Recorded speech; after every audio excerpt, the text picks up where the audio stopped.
Halo semua, di video kali ini saya ingin berbagi tentang pentingnya punya tujuan investasi.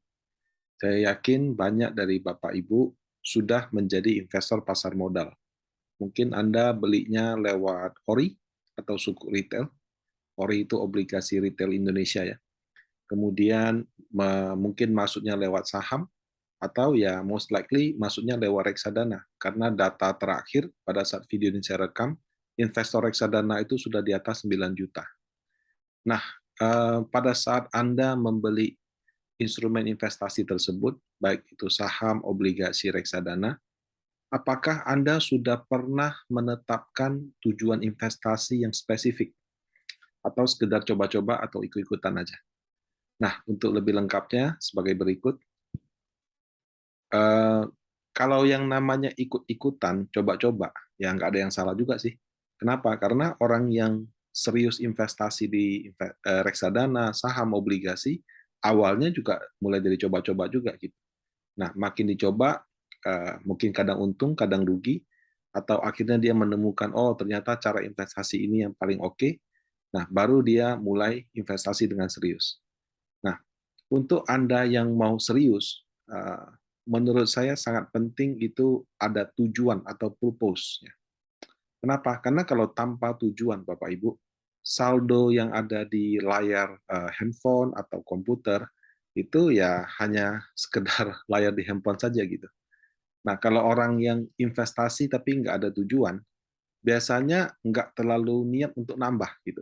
Kenapa? Karena dia mau lihat dulu untung apa enggak gitu. Nah, atau mungkin saja nggak terlalu mau ikutin beritanya seperti apa, perkembangan pasar modal bagus apa enggak gitu. Nah, kalau misalkan kebetulan ya, dia masuk pada timing yang katakan kebetulan bagus, kemudian tidak lama setelah dia masuk hasilnya bagus sekali, nah baru dia mau nambah gitu. Apakah dia ngikutin? Belum tentu juga. Kadang-kadang ada orang hanya lihat hasilnya aja. Nah, yang jadi masalah adalah sering sekali saya temuin orang yang coba-coba gitu ya. Nah, pas dia coba kan timing orang kan beda-beda. Bisa aja pas kamu masuk itu lagi tren bullish, lagi naik di saham atau di reksadana obligasi gitu ya. Bisa juga kamu masuk pas ketemu tren lagi turun atau bearish. Nah, begitu kamu lihat turun 1-2 bulan, waduh, langsung mengatakan, wah investasi itu mah sama dengan judi, bikin rugi aja gitu.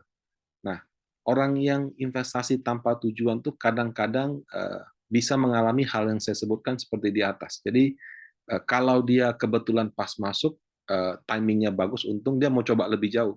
Tapi kalau dia kebetulan pas dia masuk, timingnya itu kurang bagus atau 1, 2, 3 bulan setelah itu mengalami penurunan, ya nggak akan lanjut lagi gitu. Nah, jadi penting untuk punya tujuan. Ya, karena kalau tanpa tujuan, misalkan Anda cek di saldo di aplikasi iProsper-nya Panin AM, itu cuman saldo, ya udah saldo aja, angka di layar aja. Ya kita lihatin kalau naik ya bagus, kalau jelek ya oh ya ya sudah mungkin nggak kepengen nambah, nggak kepengen apa-apa kan. Apalagi kalau jumlah uang itu tidak ada artinya dibandingkan total kekayaan kita. Nah, menjadi sangat berbeda kalau misalkan ketika kita berinvestasi itu ada tujuan. Misalnya reksadana pasar uang ini untuk dana darurat. Reksadana pendapatan tetap misalnya untuk dana liburan. Reksadana campuran ini untuk ngumpulin DP kendaraan, ya, DP biaya nikah, perjalanan ibadah untuk orang tua, gitu ya. Reksadana saham ini untuk kumpulin DP rumah, pengen mengumpulkan 1 miliar yang pertama. Nah, kalau kita sudah lihat setiap saldo reksadana itu sebagai suatu tujuan yang mungkin sedang ya atau akan tercapai, kita jadi semangat gitu loh. Kalau misalkan ada penurunan, malah kita jadi pengen nafsu nambah gitu. Apalagi kalau yang dia yang turun tuh di reksadana saham. Kapan lagi kan bisa dapat harga lagi turun. Nah, kemudian kalau misalkan kita lihat hasilnya lagi kurang bagus, bisa saja kita malah belajar, oh ya kenapa ya kemarin saya beli sekarang negatif ya. Jangan-jangan pas saya beli saya nggak baca ini, saya nggak melihat itu, nggak melihat ini. Atau mungkin saya pengen mempelajari lebih jauh setelah dia turun terus dia naik lagi, apa yang buat dia turun, apa yang buat dia naik, sehingga saya ketika berinvestasi hasilnya bisa lebih maksimal. Nah, kalau ada tujuan itu kadang-kadang akan ada situasi seperti itu. Mau belajar apa enggak kadang-kadang ya. Kalau misalnya kerjanya cuma di apa? Cuma di investment ya, mungkin dia mau banyak belajar. Tapi kalau misalkan kita juga punya kesibukan yang lain, kita melihat angka itu sebagai suatu tujuan yang harus kita capai. Nah, ketika angka tersebut di bawah tujuan, entah karena kondisi market, atau entah karena mungkin pas kita invest kurang disiplin, kita jadi terpacu untuk disiplin lagi gitu. Nah, jadi punya tujuan investasi itu sangat penting karena menjaga semangat investasi kita, menjaga juga mood ya pada saat menghadapi penurunan, tidak segera menyerah jadi investor. Nah, um, kalau menetapkan tujuan itu harus spesifik. Misalnya tadi yang saya sebut, ini untuk dana darurat ya, apanya itu?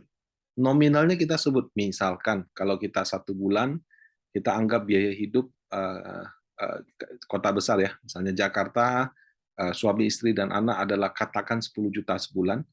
Nah, maka kita mau kumpulkan 60 juta di dana darurat. Nah, reksadana pasar uang misalnya, panin dana liquid syariah. Ini adalah dana darurat. Kemudian misalkan kita ingin mengumpulkan DP rumah ya. Kalau di Jakarta, di kota besar Surabaya, Medan kan harga rumah tuh mahal sekali. Rumah yang bagus ya. Nah, misalnya kita ingin mengumpulkan katakanlah 500 juta untuk DP rumah atau pembayaran pertama dan lain-lain di reksadana saham atau di reksadana campuran. Kita tulis panin dana unggulan misalnya. Nominal 500 juta untuk DP rumah gitu. Kalau bisa lebih spesifik lagi, DP rumah daerah mana, unit berapa, harganya berapa. Kalau belinya rumah second, kalau belinya rumah yang dari baru ya mungkin kita bisa spesifik seperti tadi. Nah, kalau sudah agak mapan gitu ya, tujuan investasi itu kadang-kadang tidak harus dalam bentuk angka yang saya sebutkan. Kenapa? Karena kalau pas kita baru memulai kerja, baru mulai usaha, mungkin kita fokusnya ya udah cari 1M pertama, cari ini, cari itu. Tapi kalau untuk Anda yang sudah mapan, yang sudah kerjanya bagus gitu ya, mungkin sudah menabung selama 10, 20 atau 25 tahun, sudah punya tabungan yang cukup oke ya, sejumlah yang cukup oke, kadang-kadang tujuannya tidak lagi harus spesifik punya berapa, karena mungkin Anda sudah punya. Ya. Nah, untuk yang sudah di tahapan itu adalah aset alokasi. Jadi tujuan itu bisa berbentuk aset alokasi. Misalkan kita mempelajari, oke, saya orang yang seperti itu, saya bisa terima resiko, tapi resikonya segini, maka tujuannya adalah aset alokasi di reksadana dana saham misalnya 60%, reksadana pendapatan tetap 20%, reksadana campuran 10%, reksadana pasar uang 10%. Jadi tujuan itu juga bisa berbentuk bobot aset alokasi yang ingin kita jaga dari waktu ke waktu. Kenapa? Karena dari pengalaman yang ada, somehow itu sangat cocok dengan profil kita. Nah, demikian tentang tujuan investasi. Semoga bermanfaat bagi Bapak Ibu. Terima kasih.